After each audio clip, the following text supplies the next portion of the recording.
Well, welcome to Bourbon Riders and our second first pour during Wheat Week. We're going to crack open the Redemption Wheated Bourbon. I've been holding off on getting the Redemption Wheated Bourbon because I wasn't really crazy about some of the reviews I've seen on their regular bourbon.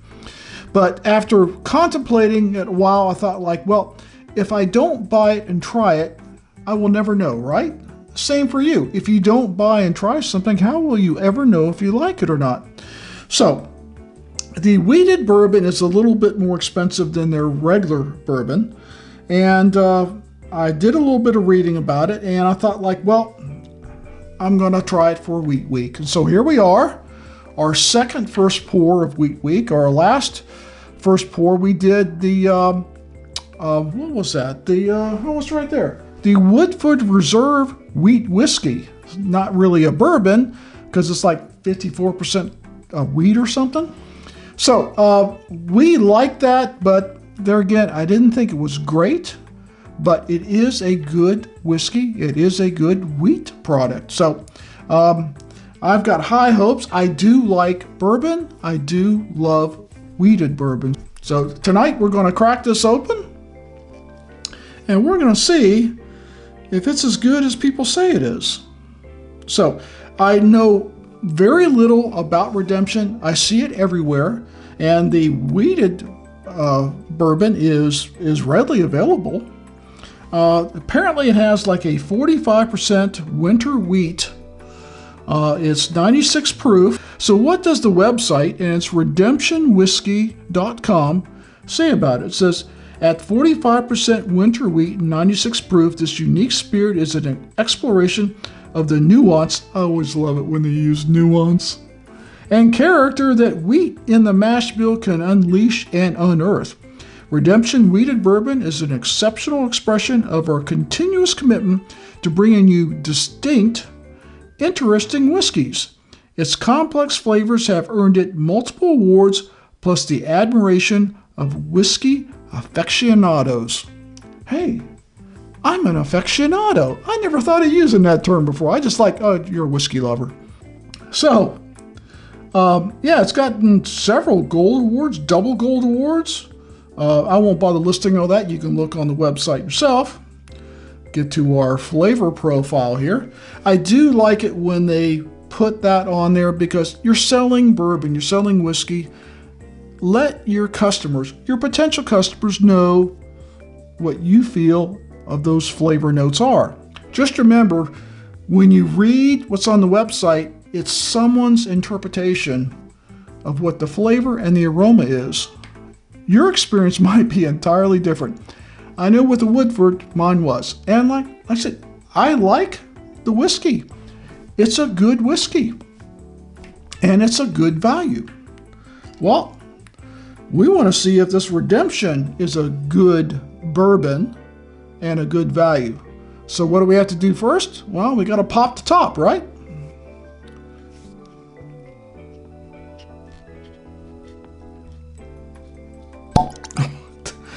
I'm not kidding you. That had some suction to it. I'm sitting going is this thing going to come off or not? I've got a little bit of arthritis in my hands. It's just age. And sometimes it's going man, you need to make it easier for us old guys to get these tops off. So it's a very unique bottle. I like the Woodford because it's that thin design. And this also is a thin design, but it's also curved along the back. And it's got the thickest glass on the top.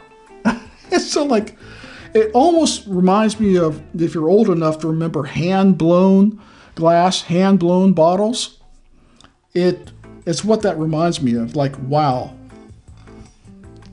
And that is 750 milliliters. It seems bigger. It just looks like a huge bottle. All right, so let's get some chugging going on.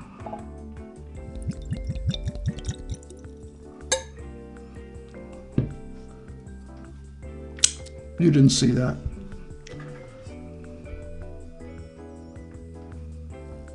Definitely a wheated bourbon. Got that traditional wheated bourbon aroma. That's a nice top. I don't know. I might be here a while getting this back in. Oh my God. You got to twist it back in. That thing was on there tight. Well, seal up all the goodies for later, right? So, it is 96 proof. They do give you a batch number in here. This is, looks like, see if I can read this, batch number 006. Not much else about it. I'm going to place it right there. I don't know. I haven't researched this, so please forgive me. I've not researched this. I don't know if they distill the product or they source the product, but it's everywhere. And, you know, that really doesn't bother me as much as it bothers some people. Yeah, it's nice if they distill their own product, but there's some really good stuff out there that is sourced and put together, and it's a great bourbon. Bibb and Tucker is a good example. I understand that bourbon is sourced, and they further refine it and age it and bottle it, and it's a great product. It's one of my 5 favorite daily sippers. So this is a little bit lighter color than the Woodford wheat whiskey that we reviewed earlier. Still a nice amber, maybe a little on the golden side of amber. So what does the website say about the nose? Candied ginger, sage, and lavender with fragrant aromas of fresh pear over layers of vanilla and cedar. I'm confused. Are we talking about the same wheated bourbon I have? I don't get that. Something must be wrong with my nose. Of course, something's wrong with the rest of my brain, so why not the nose, right? And the lavender? Oh, come on. I don't smell any lavender. Lavender's, you can pretty much pick that out of anything. I don't agree with that. The candied ginger, sage, well, there's baking spices in there.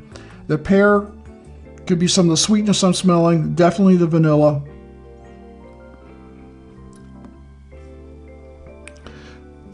We don't have to agree. We just have to like it, right? So, let's see if we like it. Cheers.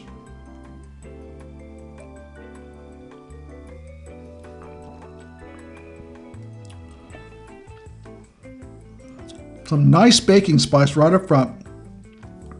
I would say kind of bold, but not in your face bold, not too peppery, but definitely hits the tip of the tongue. You know it's there.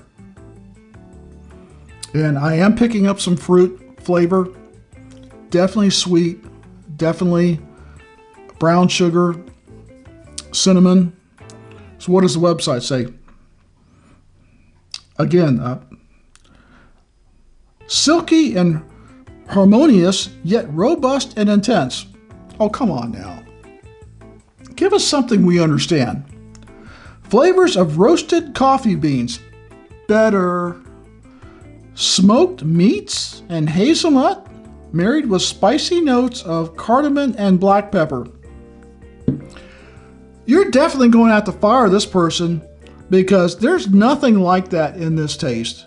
And if you told me that I was buying a bourbon for coffee beans, smoked meats, and black pepper, the other things I'm probably okay with, I wouldn't buy it. Smoked meats? I have never tasted smoked meat in a bourbon. I must be doing something wrong.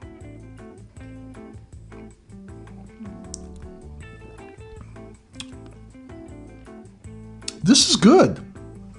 I will tell you, this is a good wheated bourbon. The description is bad. That is a terrible description. You need just to rewrite the whole thing. And because I don't taste coffee beans. I certainly don't taste smoked meats. Hazelnut, well, yeah, in the spices. Spicy notes of cardamom and black pepper. I get a little bit of black pepper. To me, it's more baking spice. but it's a nice balance. They don't talk about any fruit at all. The coffee beans, yeah, that could be in there as a mild flavor. The black pepper, the cardamom, yeah, I get all that. The hazelnut, yeah, absolutely. It's good. It seems to have the right amount of spice, boldness, sweet. I can't wait to hear what they say about the finish. Fresh baked bread with toasted crust and a hint of malty sweetness. 100% agree. It is dry. The fruit goes away. You get that wheat sweetness is still with you. The toasted crust and the malty, yeah. I would agree with that. That's probably the most accurate thing they've said in the entire flavor profile. Go back and change the palate, and then go back and change the nose, or find someone else that's got a different opinion. You can leave the nose if you want. I don't. But the smoked meats? Are you serious? I know. I should give them a break, because they do have a good wheated bourbon. Sometimes you can't listen to what people are telling you. You just have to decide for yourself. I will definitely drink this bottle. Will I replace it? That's a good question. At the end of this week, on Saturday, we will have done 8 of my wheated bourbons. This wasn't included because I hadn't done a first pour yet. I didn't want to put anything in the mix for the Elite 8 series that I hadn't tasted. I just didn't want surprises. I wanted it to be wheated bourbons that I was familiar with. I was not familiar with this. I bought this specifically for a first pour series so we could have this on Wheat Week. And it's good. I like it better than the Woodford Reserve wheat whiskey. This has definitely got a lot more flavor. The spice, sweetness, it's definitely a better experience. Now, it's probably about, I don't know, $19, $20 more. So you pay for that experience. I think that it was around $49, $50, $52 maybe. We'll put that on the screen as well as what I paid for, so you know about what you should pay for it if you like it. But it's good. If you like the Redemption Bourbon, if you're a fan of that, you definitely need to try the wheated bourbon version.